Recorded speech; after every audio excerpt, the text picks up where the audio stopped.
안녕하세요, 제주영화입니다. 제목을 바꾸고 나서 첫 시간인데요, 두루두루 제주라고 제목을 짧게 바꿨어요.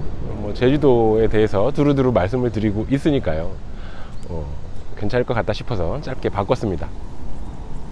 지난번에 말씀드린 대로 좀 현장에 나와서 직접 보여드리면서 말씀드리는 것도 좋겠다 얘기를 해드렸었는데, 오늘 산지천에 나와 있습니다. 산지천은요, 제주도 동문시장 근처에 있고요, 서부도로 이어지는 냇가입니다.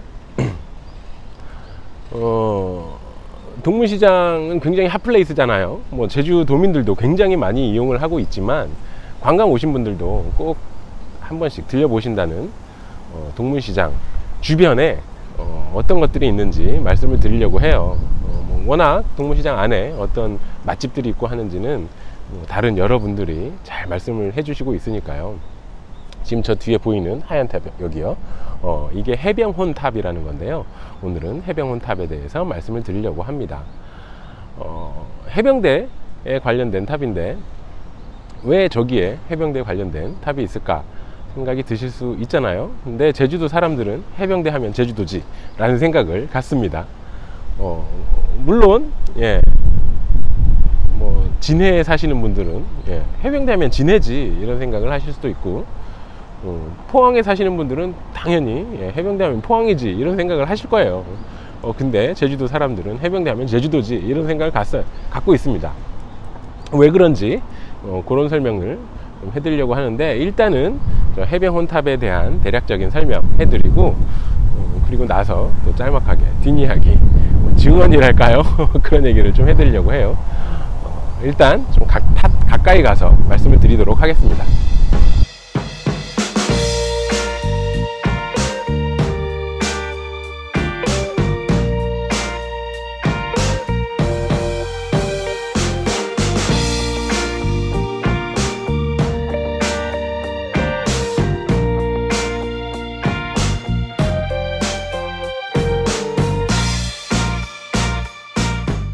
해병혼탑 앞으로 왔는데요, 일단 저 탑이 세워진 얘기부터 말씀을 드리자면, 해병대, 대한민국 해병대 시작부터 말씀을 드려야 될 것 같아요. 대한민국 해병대가 1949년 4월 15일 날 창설이 됩니다. 진해에서 창설이 됐고요. 그래서 진해에 그 해병대 발상탑이 또 있어요. 진해에서 4월 15일 날 이제 만들어졌는데, 그해 8월 달에 진주로 파견을 나갑니다. 진주로 파견을 나가서 지리산에 남아있던 빨치산 세력들을 토벌하는데 지원을 가요. 8월부터 12월까지 쭉 그 빨치산 세력들을 토벌하는데 힘을 쓰다가 12월, 그해 12월, 49년 12월 28일 날 제주도로 들어옵니다. 1200명의 해병대원들이 들어오는데요, 제주도로 들어온 이유는 일단 해병대 훈련을 목적으로 하고요. 두 번째는 그 제주 사회를 재건하는데 힘을 보탠다 라고 하는데, 글쎄요, 얼마나 재건하는데 힘을 보태는지 모르겠지만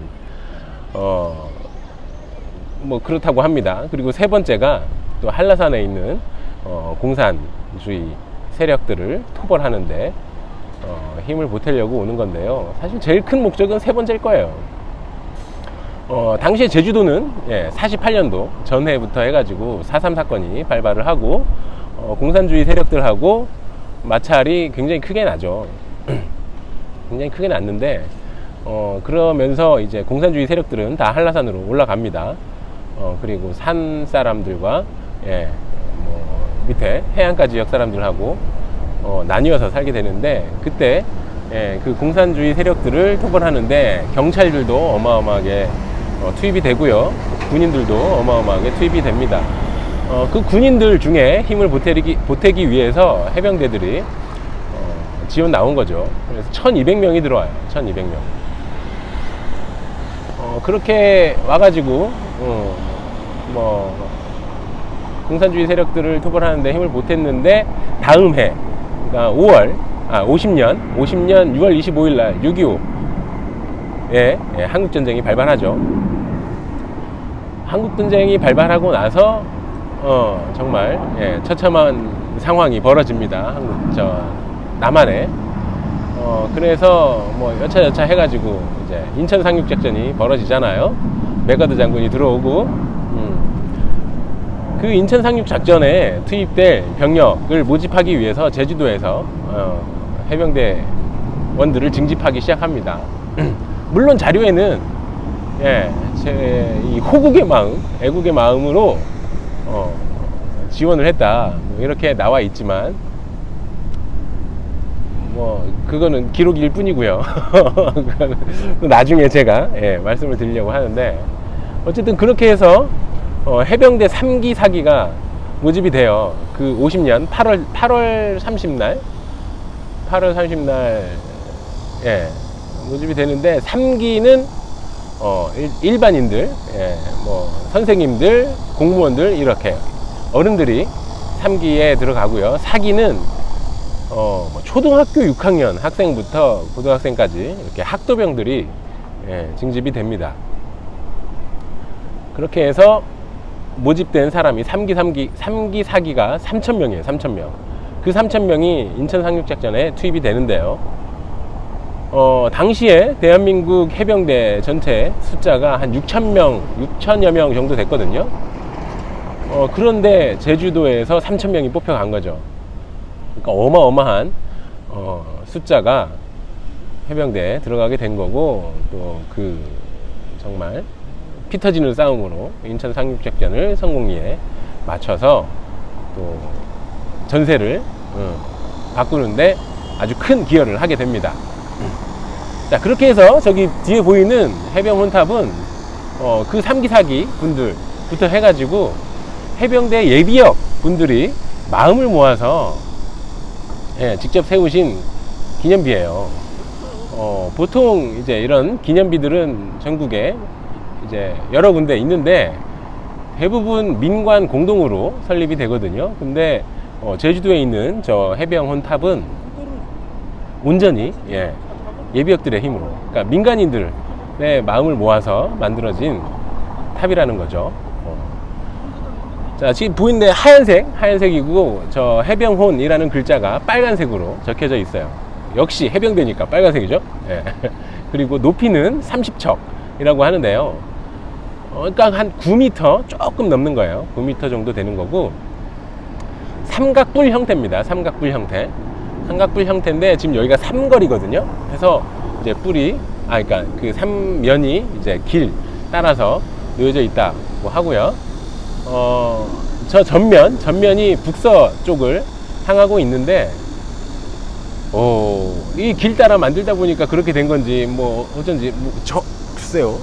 어쩐지 모르겠는데, 어쨌든 기록에 의하면 북진통일을 염원하는 마음으로 북서 방향으로 돼 있다. 근데 이거는 뭐 설립 당시에 그렇게 된 건지 아니면 그 이후에 말을 붙인 건지는 모르겠어요. 저는 후자 같은데, 어쨌든 그렇다고 합니다. 북진통일. 근데 북진통일이라는 얘기가 나온 게, 뭐 저 탑이 설립될 당시가 60년도 1960년 4월에 설립이 되거든요. 세워지게 되는데, 그 당시에는 뭐 무조건 북진통일이었죠. 김일성 밟아 죽이고 북으로 넘어가서 해방시키자, 뭐 이런 그런 인식들이 있었던 시절이었어서 이해는 됩니다. 북진통일. 그리고 저기 혼자에 점이 하나 빠졌는데요. 점이 하나 빠진 이유는 그 혼이라는 글자가 그 영혼할 때 혼자잖아요. 뭐 좀 사자의 느낌, 영혼 사자의 느낌이랄까요? 그런 거보다는 해병 정신, 산 사람의 해병 정신, 뭐 이런 것들을 표현하기 위해서 점 하나를 빼가지고 혼자를 적었다고 해요. 제가 어렸을 때는 굉장히 커 보였거든요. 지금 이 주변의 건물들이 제가 어렸을 당시, 그러니까 뭐 한 30년 전하고 크게 달라진 건물들이 없어요. 새로 세워진 건물들도 없고요. 그런데 그 당시엔 굉장히 커 보였는데 지금은 제가 커서 그런지 생각보다 그렇게 커 보이진 않습니다. 그리고 저기 탑 옆으로 또 야자수가 3그루가 있어요. 정말 저는 제주도에 어울리지 않는 나무라고 생각하는데, 그래도 관광 오신 분들이 제주공항 문이 딱 열리면 야자수를 먼저 보고, 아, 따뜻한 남쪽 나라구나, 뭐 이런 느낌을 받으신다고는 하던데, 그런 이유에선지 저 탑 옆에도 야자수가 심어져 있는 것 같습니다. 그래도 굉장히 오래돼 가지고 키도 엄청 커요. 지금 화면에 끝이 안 잡히고 있잖아요. 엄청 큰 야자수 3그루가 자리를 잡고 있어요. 자, 그러면 또 자리를 옮겨서 제가 다른 얘기를 또 해드리도록 하겠습니다.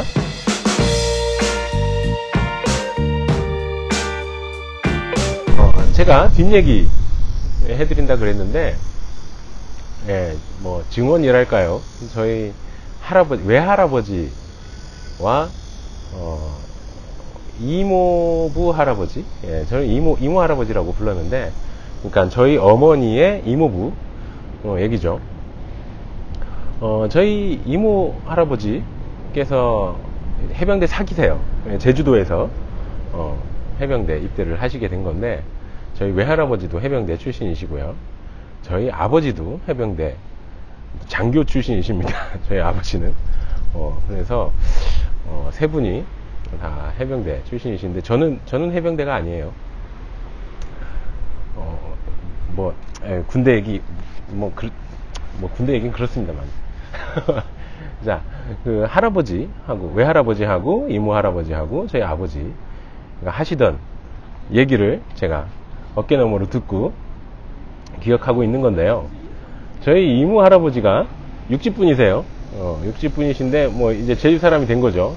어릴 때 육지에서 태어나서 경기도 쪽에 사셨다 그러는데, 되게 명문 고등학교에서 되게 엘리트로 계셨대요. 그러다가 한국전쟁이 발발해서 제주도로 피난을 오시게 됐는데, 제주도로 피난 오셔서 또 이제 공부를 계속 하려고 하니까, 또 나름 명문고 출신이라고, 이렇게 제주도의 명문 고등학교가 어디냐 이렇게 알아보고 다니셨더니, 제주 농업 고등학교가 명문이라고 얘기를 들으셔가지고 농고로 전학을 들어가신 거죠. 학교를 들어가셨는데,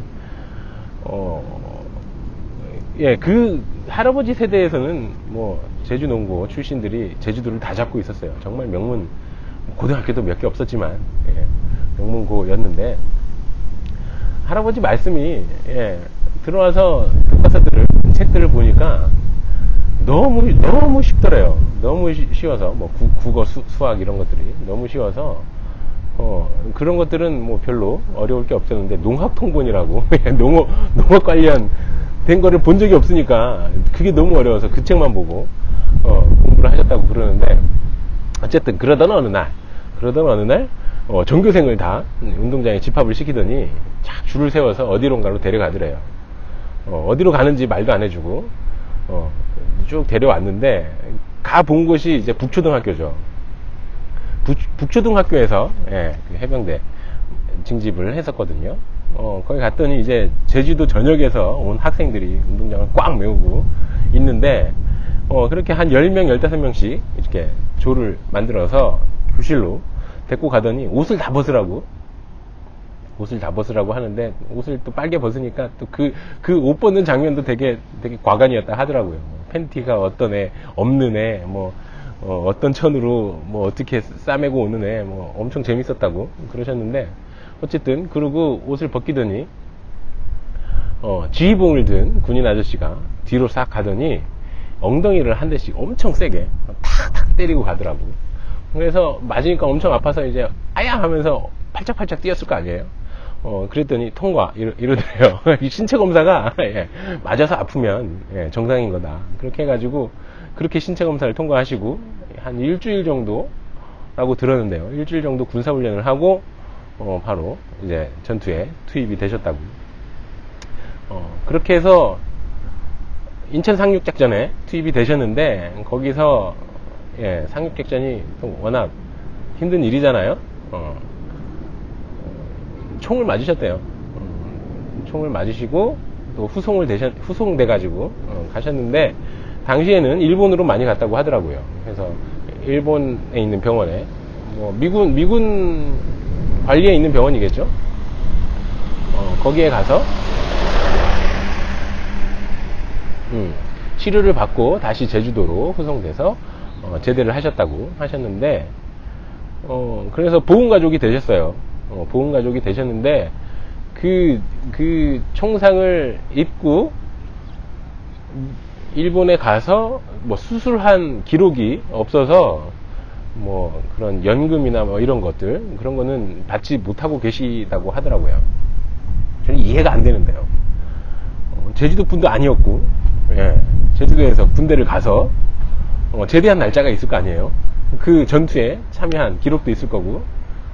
그러면 그 총이 뭐 어디 전투에서 맞았든 어디서 수술을 했든 어쨌든, 예, 그 전투에 임해서 상처가 났을 텐데 병원 기록이 없다고 그렇게 되셨어요.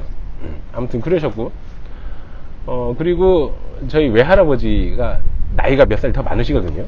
두세 살 더 많다고 그러는데, 저희 외할아버지는 8기인가 9기인가 그러세요. 우리 아버지도 되게 궁금하셨대요. 왜 나이가 많으신데 기수가 더 미칠까 하셨는데, 얘기를 들어보니까 외할아버지도 그때 징집을 당하셔서 군사훈련을 받는데, 군사훈련을 받는 당시에 이제 밥을 줄 거 아니에요. 밥은 먹이고 훈련을 해야 되니까. 근데 거기에 이제 돼지고기로 만든 국이 나왔대요. 돼지고기 국이 나왔는데, 그 어머니 말씀이 외할아버지 식구들이 다 돼지고기에 알레르기가 있었다고. 그래서 이제 정말 그 국을 한 방울만 찍어 먹어도 온몸에 다 두드러기가 난다고 하시더라고요. 그래서 그 훈련소에서 고기국을 먹고 두드러기가 나서 퇴소 조치 당하고, 또 얼마 있다가 또 이제 징집돼가지고 잡혀갔는데, 거기서 또 고기국을 먹고 또 퇴소 당하고, 그렇게 해서, 예, 기수가 굉장히 늦어졌다고 하시더라고요. 8, 9기쯤 되셨는데, 근데 저희 외할아버지도 또 엘리트세요. 영어 굉장히 잘하시고요. 그래서 당시에 아마 이제 전투병으로 전투에 참가하진 않으셨던 것 같고, 아무래도, 예, 뭐 이제 보좌관 같은 걸로, 상관, 행정병은 아니고요. 그런 걸로 하면서 미군하고 통역도 하고 뭐 그런 일을 하셨던 것 같아요. 근데 저희 외할아버지는 계속 직업군인으로 계셨거든요. 직업군인으로 계시면서 또 뭐 통역도 하시고 뭐 그러셨다고 하더라고요. 뭐 물론 제가 외할아버지께 여쭤보면 또 굉장히 자세하게 설명을 해주시겠지만, 예, 지금 서울에 살고 계시고 또 한 번 얘기를 하시면 정말 이 밤이 새도록 말씀을 하시니까, 제가 이 얘기를 들을 때도 저희 아버지를 앉혀놓고 할아버지 두 분이 그냥 주거니 받거니 말씀을 하시는데, 정말 이 밤이 새도록 말씀을 하셨어요. 근데 저희 아버지가 당시에 새벽 4시에 출근을 하셨었거든요. 굉장히 일찍 주무시고 일찍 일어나시는 편인데, 저 장인어른이 앞에 있는데 어떻게 하지도 못하고 먼저 들어가 자겠다고도 못하고 그렇게 되게 고생하시는 모습을 봤었습니다. 자, 오늘은, 예, 동문시장 근처에 있는 해병 헌탑 얘기를 해드렸는데요. 그러면서 이제 제주도 해병대 얘기 해드렸죠. 뭐 제주도에 사시는 분들도 오며 가며 지나가며 많이 보셨을 거예요. 저도 어릴 때부터 쭉 봐왔고, 근데 저 탑이 저기 세워진 것도 그 시절에는 동문시장 앞이 제일 번화가였거든요. 가장 큰 번화가였어서 가장 사람들이 많이 다니는 자리에 탑을 세워놓은 건데, 뭐 지금에 와서는 그냥 있으니까 있나 보다, 보이니까 보이나 보다, 그럴 거예요. 아마 모든 제주도민 분들도 한번 뭐 영양가 있는 얘기라고 제가 말씀드리기는 좀 그렇지만, 뭐 알고 계시면 재밌을 것 같아서 말씀드렸습니다.